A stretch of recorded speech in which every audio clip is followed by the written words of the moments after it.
نحمد و نصلی علی رسولہ الکریم اما بعد فاعوذ باللہ السمیع العلیم من الشیطان الرجیم بسم اللہ الرحمن الرحیم رب اشرح لی صدری ویسر لی امری واحلل عقدۃ من لسانی یفقہوا قولی رب زدنی علما اللہم طہر قلبی من النفاق وعملی من الریاء ولسانی من الکذب وعینی من الخیانہ فإنک تعلم خائنۃ الأعین وما تخفی الصدور۔ ناظرین اکرام، السلام علیکم ورحمۃ اللہ وبرکاتہ۔ قال رسول اللہ صلی اللہ علیہ وسلم المؤمن مرآۃ المؤمن، مومن ایک مومن کا آئینہ ہے، ایک دوسرے کے آئینے ہیں۔ آئینہ کیا ہے؟ آئینے کی بہت سی خوبیاں ہیں، اور آج میں ان خوبیوں میں سے 5 خوبیاں بیان کروں گی، باقی انشاءاللہ تعالی بشرط زندگی آئندہ۔ سب سے پہلی خوبی اس کی یہ ہے کہ وہ آپ کو آپ کی تصویر بغیر کمی بیشی کے دکھائے گا، نہ اس میں کچھ زیادتی کرے گا اور نہ ہی کمی کرے گا۔ دوسری خوبی یہ ہے کہ وہ فوراً آپ کو آپ کی تصویر دکھائے گا، اس میں دیر نہیں لگائے گا۔ تیسری خوبی، آپ سے کوئی اجرت نہیں مانگے گا، کسی لالچ میں آ کر وہ آپ کو آپ کی اصلی تصویر نہیں دکھائے گا، بغیر کسی لالچ کے یہ کام کرے گا۔ چوتھی، آپ کی تصویر کسی اور کو نہیں دکھائے گا اور نہ کسی اور کی آپ کو۔ پانچویں خوبی، ہر بار جو تصویر آپ کو دکھائے گا اس سے پہلے یا بعد کی کوئی تصویر باقی نہیں رہے گی، یعنی وہ مٹتی چلی جائیں گی۔ گویا کہ یہ مومن کی خوبیاں، کہ مومن کسی بھی دوسرے مومن کی غیر موجودگی میں کوئی بات نہیں کرے گا، جو خوبیاں ہیں، جو خامیاں ہیں، وہ سامنے ہی بتائے گا تاکہ وہ اس کی اصلاح ہو سکے۔ پیٹھ پھرنے کے بعد کسی کی کوئی بات نہیں کرے گا۔ یہ سب سے بڑی 5 خوبیاں ہیں آئینے کے اندر، ایک شیشے کے ٹکڑے کے اندر۔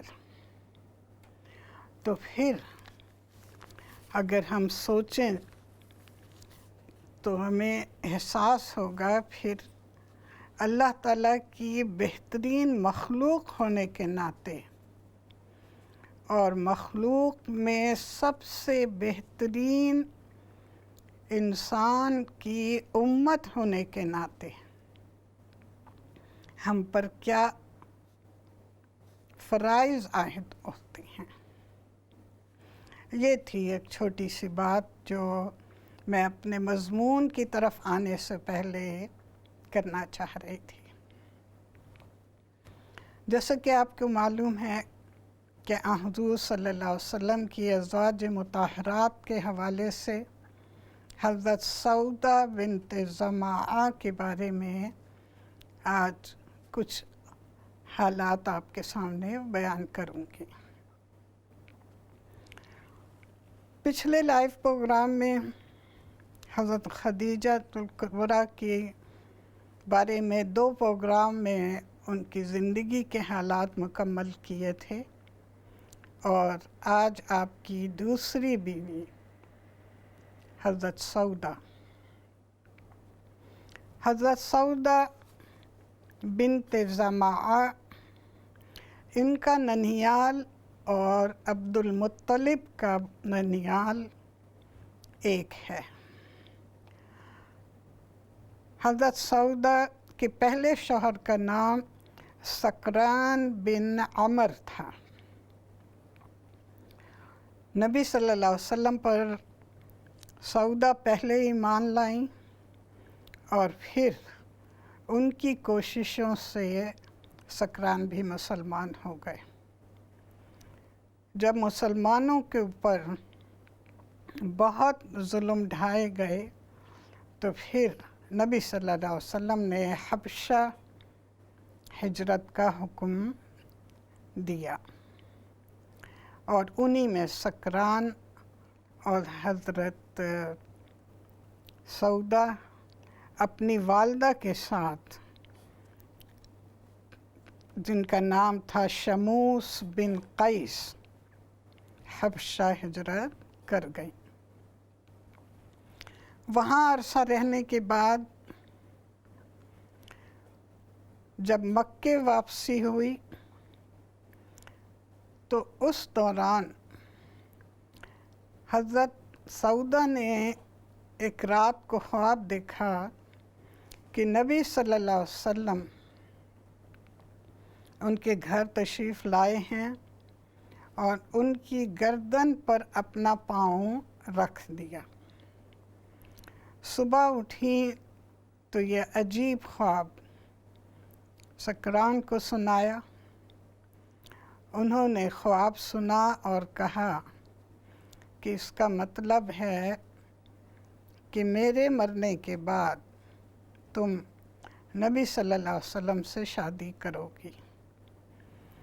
جب انہوں نے یہ بات کہی تو حضرت سعودہ ایک دم بولی، حجرن و سطرن، کتنی عجیب بات، کیسا عجیب خواب تھا ان کا۔ کچھ عرصہ گزرا تو پھر ایک دن ایک رات خواب میں دیکھا کہ وہ بیٹھی ہوئی ہیں اور آسمان سے چاند ٹوٹ کر ان کی گود میں آ گرا۔ یہ خواب پھر اپنے شوہر کو سنایا تو انہوں نے کہا کہ اس کا مطلب ہے کہ میں بہت جلد مر جاؤں گا اور تم نبی صلی اللہ علیہ وسلم سے نکاح کرو گی۔ اتفاق کی بات کہ سکران اسی روز بیمار پڑ گئے، اور یہ بیماری اتنی شدید ثابت ہوئی کہ وہ انتقال کر گئے۔ یہ سن 10 نبوی کا واقعہ ہے، جس میں کہ حضرت خدیجہ رضی اللہ تعالی عنہا کا انتقال ہوا۔ ان کے انتقال کے بعد نبی صلی اللہ علیہ وسلم جہاں ان کے وصال میں مغموم تھے، وہیں خانہ داری کی وجہ سے بھی آپ پریشان تھے۔ 4 بچیوں کی تربیت، نگہداشت، اور یہ بات کسی سے چھپی ہوئی نہیں تھی۔ جب حضرت سعودہ کی عدت پوری ہو گئی تو پھر نبی صلی اللہ علیہ وسلم کے پاس خولہ بنت حکیم آئیں اور انہوں نے کہا کہ آپ کو ایک خاتون خانہ کی ضرورت ہے جو کہ آپ کے گھر کو سنبھال سکے، آپ کی بچیوں کی تربیت کر سکے۔ تو نبی صلی اللہ علیہ وسلم نے فرمایا کہ ہاں یہ بات تو ہے۔ تو پھر خولہ کہتی ہیں کہ آپ مجھے بتائیے کہ میں آپ کا رشتہ بیوہ کے لیے لے جاؤں یا کنواری کے لیے، یا بیوہ اور کنواری دونوں کے لیے؟ تو نبی صلی اللہ علیہ وسلم نے پوچھا کہ بیوہ کون؟ تو انہوں نے جواب دیا سودا بنت زمعہ۔ پھر آپ نے سوال کیا کہ کنواری کون؟ تو خولہ کہتی ہیں عائشہ بنت ابو بکر۔ تو نبی صلی اللہ علیہ وسلم نے فرمایا کہ ہاں تم عورتیں ہی اس کام کو اچھی طرح انجام دے سکتی ہو۔ اس کے بعد خولہ حضرت سودا کے گھر آئیں اور نبی صلی اللہ علیہ وسلم کا پیغام دیا۔ حضرت سودا کے گھر والوں کو کیا اعتراض ہو سکتا تھا؟ انہوں نے اسے قبول کیا۔ نبی صلی اللہ علیہ وسلم خود تشریف لائے ان کے گھر، اور وہاں پر نکاح کی رسومات ادا ہوئیں۔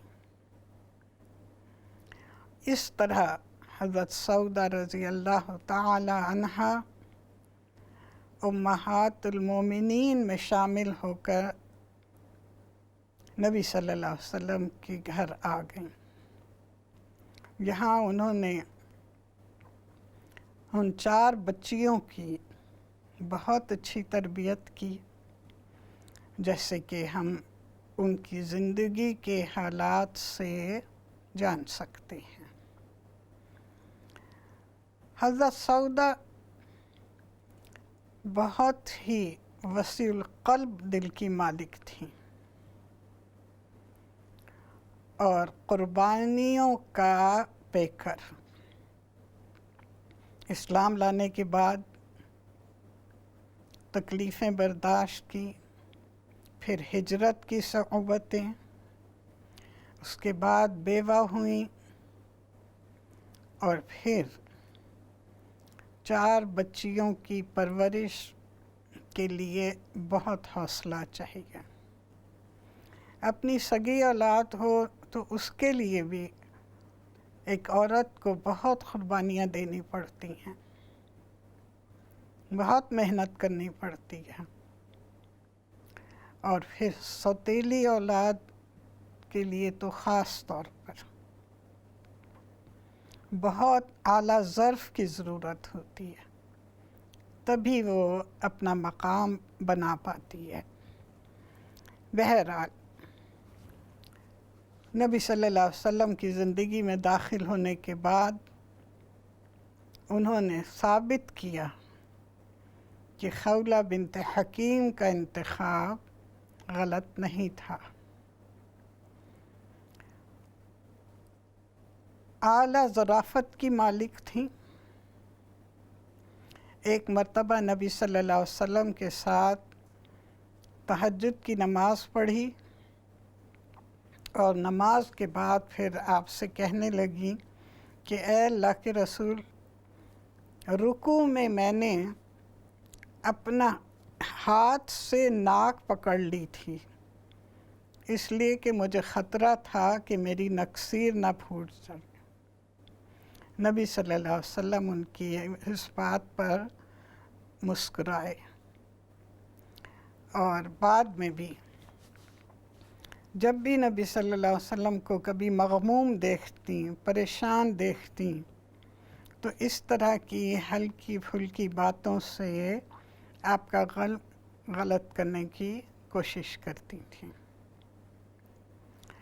حضرت عائشہ رضی اللہ تعالی عنہا جو ان کی سوکن ہیں، وہ ان کے اعلیٰ اخلاق کی بنا پر یہ کہا کرتی تھیں کہ میرے دل میں کبھی خیال نہیں آیا کسی اور کے بارے میں سوائے سودا کے کہ ان کے قلب میں میری روح ہوتی. اپنے ہاتھ سے محنت کرتی، کھالیں دباغتی، اور ان سے جو آمدنی ہوتی وہ سب غریبوں میں تقسیم کر دیتی. رحم دل بہت تھیں اور اس کے ساتھ ساتھ دوسروں کی تکلیف کا، ان کی تنگ دستی کا ہمیشہ خیال رکھتی تھی، اور یہ عادت ان کی آخر وقت تک قائم رہی. حضور صلی اللہ علیہ وسلم کے بعد حضرت عمر نے ایک مرتبہ انہیں ایک بیگ میں، ایک تھیلے میں اشرفیاں بھیجی. جب وہ تھیلا ان کے سامنے آیا تو پوچھا کہ اس میں کیا ہے؟ ان کی کنیز نے جواب دیا کہ یہ اس میں اشرفیاں ہیں. تو انہوں نے کہا کہ کھجوروں کی طرح اب اشرفیاں تھیلوں میں آئیں گی، اور پھر اپنی اسی کنیز کو حکم دیا کہ یہ تمام اشرفیاں غریبوں میں تقسیم کر دو. گویا کہ اللہ تعالیٰ نے انہیں ایمان کی دولت کے ساتھ ساتھ دوسروں کی تکلیف کا احساس اور اسی طرح ان پر خرچ کرنے کا اختیار بھی عطا فرمایا تھا. تبھی حضرت عائشہ رضی اللہ تعالی عنہا ان پر رشک کیا کرتی تھی.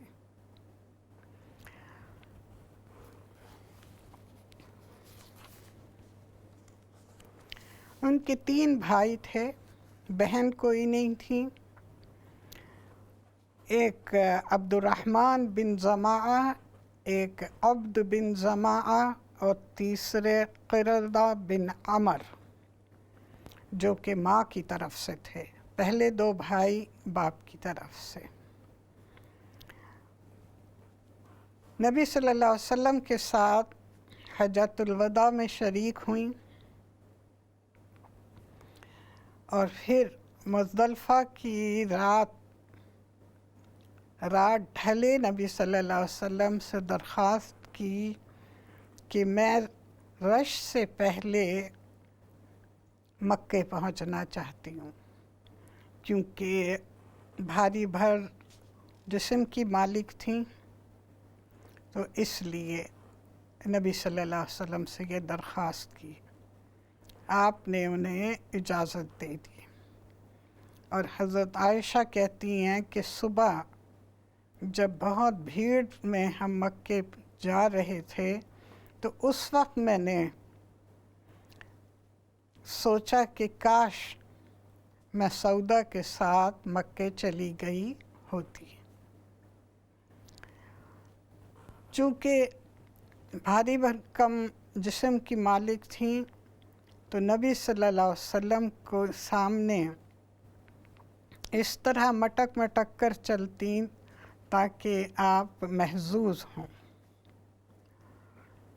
اور یہ تمام باتیں وہ آپ کو خوش کرنے کے لیے کیا کرتی تھیں. پھر ایک دور آیا جب انہوں نے محسوس کیا کہ نبی صلی اللہ علیہ وسلم ان کی طرف التفات نہیں کر رہے. ہو سکتا ہے یہ ان کا وہم ہو.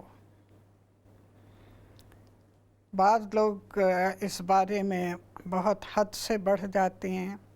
روایتوں میں آپ کو ملے گا کہ آپ نے انہیں طلاق دے دی، پھر وہ گڑ گڑائیں. کہیں کسی روایت میں آپ کو یہ ملے گا کہ حضور صلی اللہ علیہ وسلم نے ارادہ کر لیا تھا ان کو طلاق دینے کا.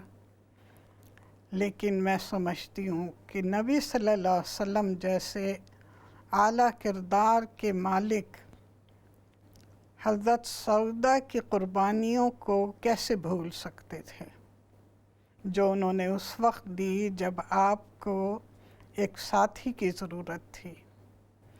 آپ صلی اللہ علیہ وسلم کی 4 بچیوں کو انہوں نے پالا. تو یقیناً کسی بات کی وجہ سے ان کے دل میں خیال آیا ہوگا، اور چونکہ قربانی کا ان کے اندر مادہ موجود تھا، اسی وجہ سے نبی صلی اللہ علیہ وسلم کو خوش کرنے کے لیے، آپ کی خوشی کی خاطر انہوں نے اپنی باری حضرت عائشہ کو دے دی تاکہ نبی صلی اللہ علیہ وسلم خوش اور مطمئن رہیں. یہ بھی ان کی اعلیٰ ظرفی کا ایک نمونہ ہے کہ اپنے شوہر کی خوشی کی خاطر انہوں نے اپنا حق اپنی سوکن کو دے دیا، اور نبی صلی اللہ علیہ وسلم نے ان کی اس بات کو خوشی سے قبول کیا، کیونکہ اللہ تعالیٰ نے اس بارے میں خود ارشاد فرما دیا. گویا کہ حضرت سودا کے بارے میں قرآن میں آیت موجود ہے جس میں اللہ تعالیٰ نے فرمایا ہے کہ اگر کسی عورت کو شوہر کی بے التفاتی کا خوف ہو تو پھر وہ کچھ بھی مابین زوج اور زوجہ ایسا معاہدہ ہو سکتا ہے جس سے ان کے درمیان صلح رہے. کیونکہ حضرت سودا نے جب اپنی باری دی ہے حضرت عائشہ کو، تو اس وقت انہوں نے یہ فرمایا کہ اے اللہ کے رسول، میں چاہتی ہوں کہ قیامت کے دن میں آپ کی ازواج میں اٹھائی جاؤں، قیامت تک آپ کی بیوی کہلانا انہوں نے پسند کیا، اور اسی لیے انہوں نے اپنی باری جو تھی وہ حضرت عائشہ کو دے دی. اللہ تعالیٰ نے سورہ نساء میں وَإِنِ امْرَأَةٌ خَافَتْ مِن بَعْلِهَا نُشُوزًا أَوْ إِعْرَاضًا فَلَا جُنَاحَ عَلَيْهِمَا أَن يُصْلِحَا بَيْنَهُمَا صُلْحًا وَالصُّلْحُ خَيْرٌ وَأُحْضِرَتِ الْأَنفُسُ الشُّحَّ وَإِن تُحْسِنُوا وَتَتَّقُوا فَإِنَّ اللَّهَ كَانَ بِمَا تَعْمَلُونَ خَبِيرًا. معنی وہی جو میں نے بیان کیے کہ اگر کسی کو عورت کو خوف ہو کہ شوہر سے علیحدگی کا یا اس کی بے التفاتی کا، تو مابین دونوں کسی بھی بات کے اوپر معاہدہ کر لیں، خوشی کے ساتھ، صلح کے ساتھ.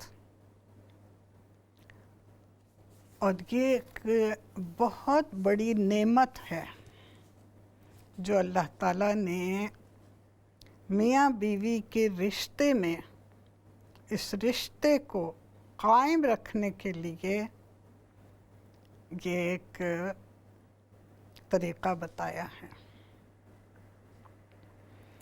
کیونکہ یقیناً عورت بچے والی ہو یا نہیں، دونوں صورتوں میں علیحدگی کے بعد لڑائی جھگڑے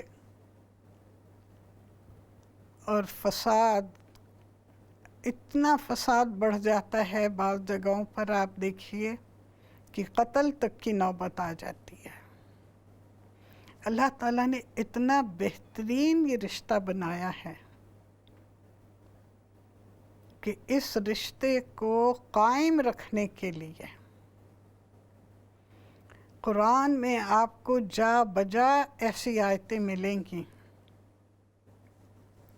جن سے یہ تعلیم دی جاتی ہے کہ اس رشتے کو قائم رکھا جائے، اسی میں بھلائی ہے، وَالصُّلْحُ خَيْرٌ، اسی میں بھلائی ہے۔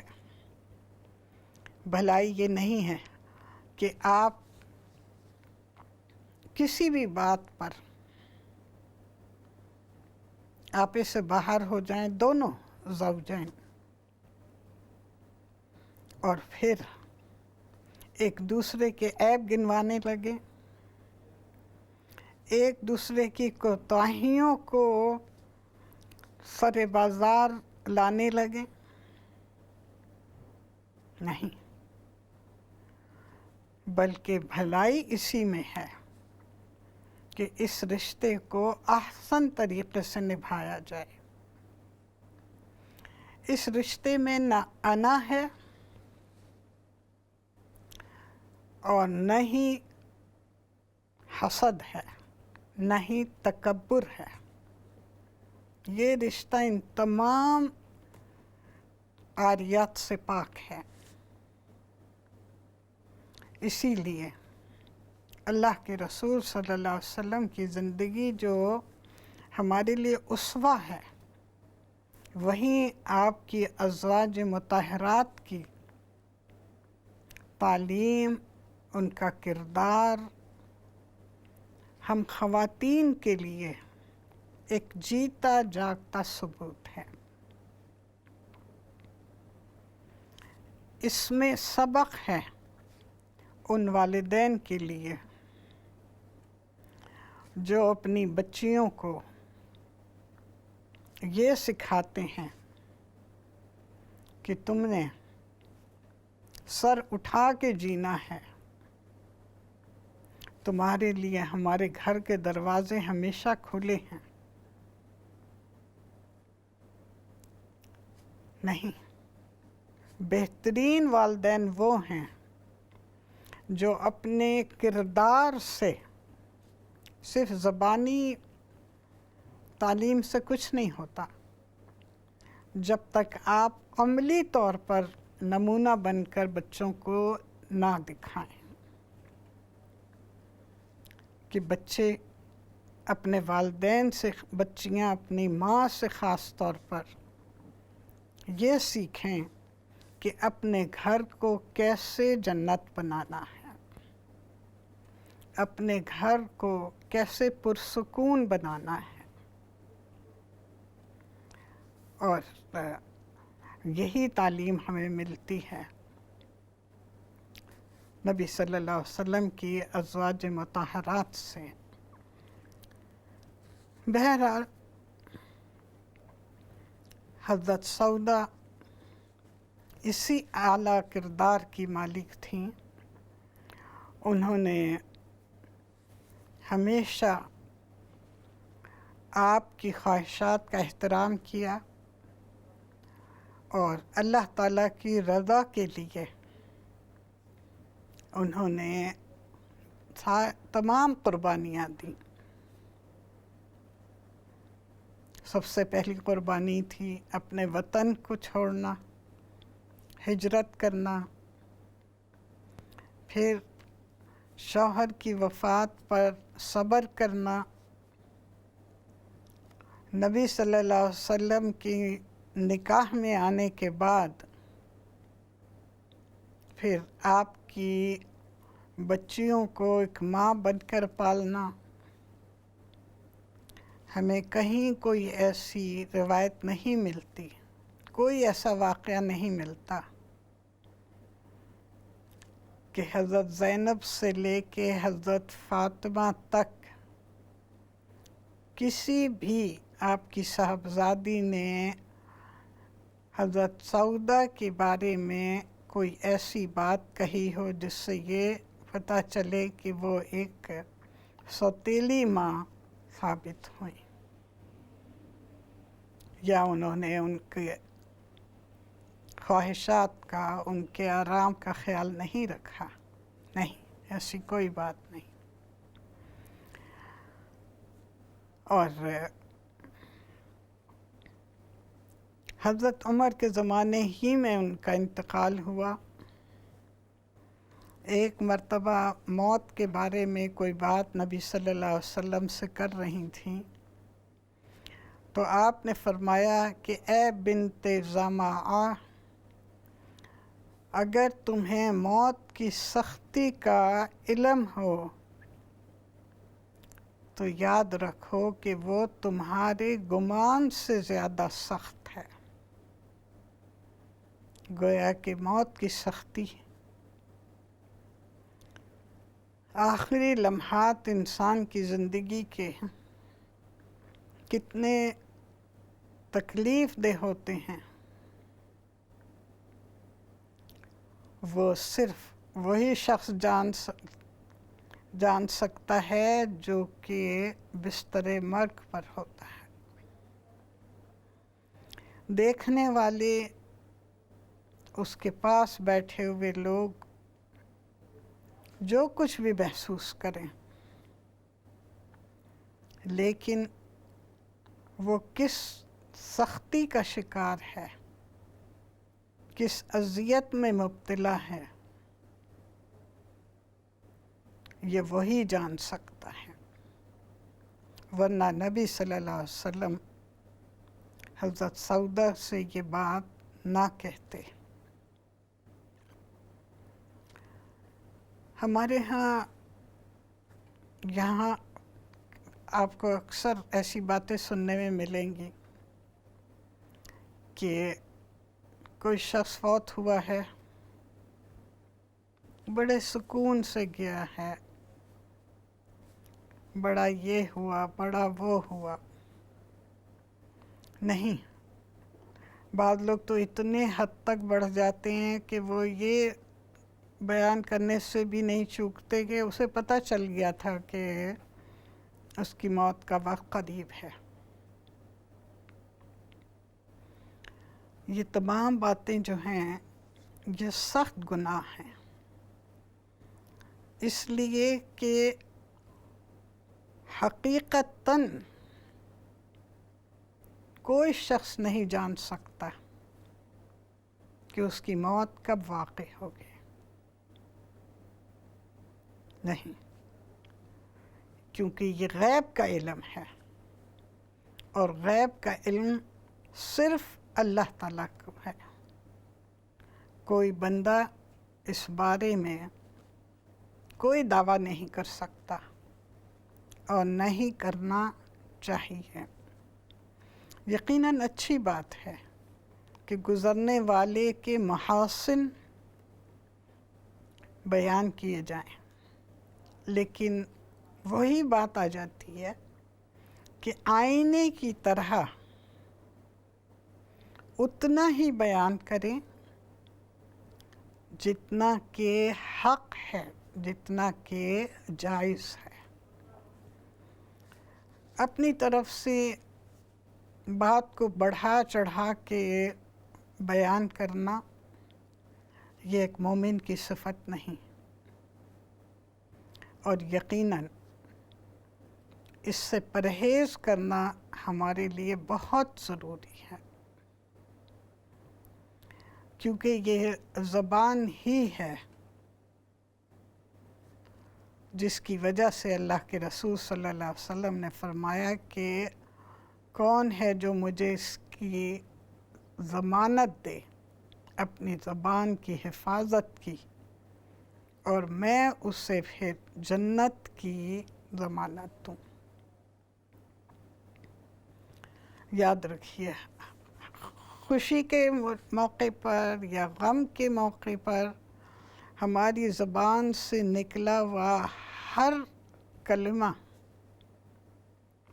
ہمارے رجسٹر میں محفوظ ہے۔ غصے کے وقت، رنج کے وقت، پریشانی کے وقت، خوشی کے وقت، جو کچھ بھی ہم کہتے ہیں وہ سب محفوظ ہے، اور ہم نے ہر حرف کا، ہر جملے کا، ہر لفظ کا اللہ کے حضور میں حساب دینا ہے۔ اس کے ساتھ ہی ہمارے وقفے کا وقت ہو رہا ہے۔ انشاءاللہ تعالی وقفے کے بعد پھر حاضر ہوں گی، اس وقت کے لیے اجازت دیجیے۔ السلام علیکم ورحمۃ اللہ وبرکاتہ۔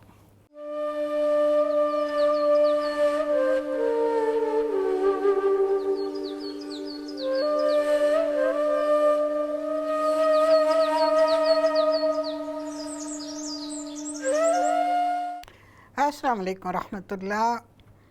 وقفے سے پہلے کچھ باتیں آپ سے عرض کر رہی تھی، اور اب ہماری کال کا وقت ہے، تو انشاءاللہ تعالی جب تک کال آتی ہیں، پچھلے پروگرام کے 2-3 سوال ہیں جو رہ گئے تھے جواب دینے سے، انہیں ذرا دے لوں۔ جیسے ہی آپ کال کریں گے تو انشاءاللہ ریسیو کر لوں گی۔ پہلا سوال ایک بچی کا تھا، اس نے اپنی والدہ کے بارے میں کہا تھا کہ انہیں سینے میں شدید جلن ہوتی ہے، جو کہ زیادہ تر ہر وقت ہی رہتی ہے، لیکن کھانے کے بعد زیادہ ہو جاتی ہے۔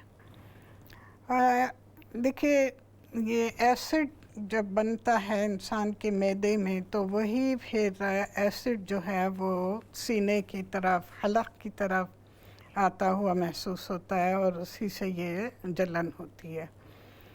اس کے لیے چند باتوں کا اگر خیال رکھیں تو انشاءاللہ تعالی اس پر قابو پایا جا سکتا ہے۔ سب سے پہلی چیز یہ کہ جب آپ کھانا کھانے لگیں تو کھانے سے 1 گھنٹہ یا آدھے گھنٹہ پہلے 1 گلاس وارم واٹر، ہلکا گرم پانی جو ہے وہ پئیں۔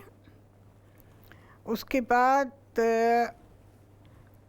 کھانے کے بعد پپیتا، اس کی 2-4 پھانکیں، مطلب 1 پپیتا، یہاں بعض پپیتے بہت چھوٹے سے آتے ہیں اور بعض بہت بڑے، تو جو بڑے ہیں ان کا تو 1 پھانک جو ہے لمبی وہ کافی ہے، لیکن جو چھوٹے ہیں ان کی 2-3 پھانکیں۔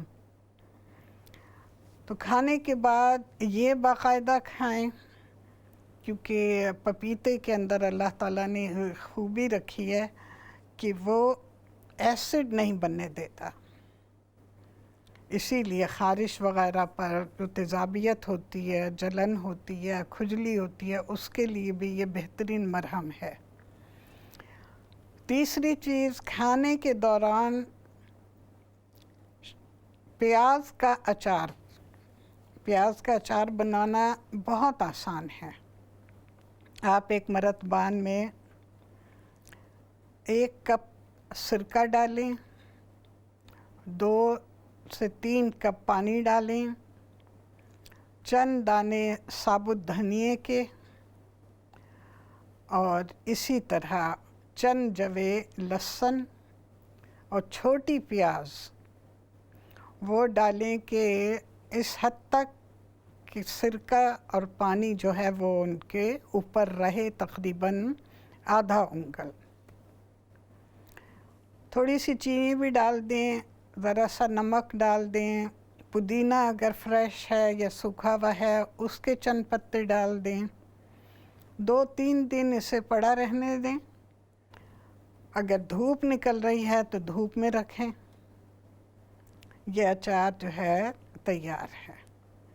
اب کھانے کے دوران سلاد کے ساتھ یہ چھوٹی پیاز جو ہے 1 اس میں سے لے لیں۔ لہسن کو ذرا نرم ہونے میں ٹائم لگے گا، آپ کی مرضی ہے، اگر کچا کھا سکتے ہیں تو کھا لیں۔ 1 پودینے کا پتا بھی لے لیں اس میں سے، چھوٹی چمچی سرکہ پانی جو ہے وہ بھی لے لیں، اور جب تک یہ اچار نہیں تیار ہوتا، کھانے کے دوران دہی یا دودھ جو بھی میسر ہو، دہی کو 1 پیالی میں نکال لیں، 1 بھر کے ٹیبل اسپون، اور چھوٹی چمچی سے ذرا سا کھانے کے دوران لیتے رہیں۔ نہیں تو 1 چھوٹا گلاس دودھ کا، دودھ جو ہے وہ گرم نہ ہو، فریج میں سے نکال کے کوئی 15 منٹ باہر رکھیں، اور وہ پھر کھانے کے دوران گھونٹ گھونٹ لیتے رہیں۔ شام کے وقت یا جس وقت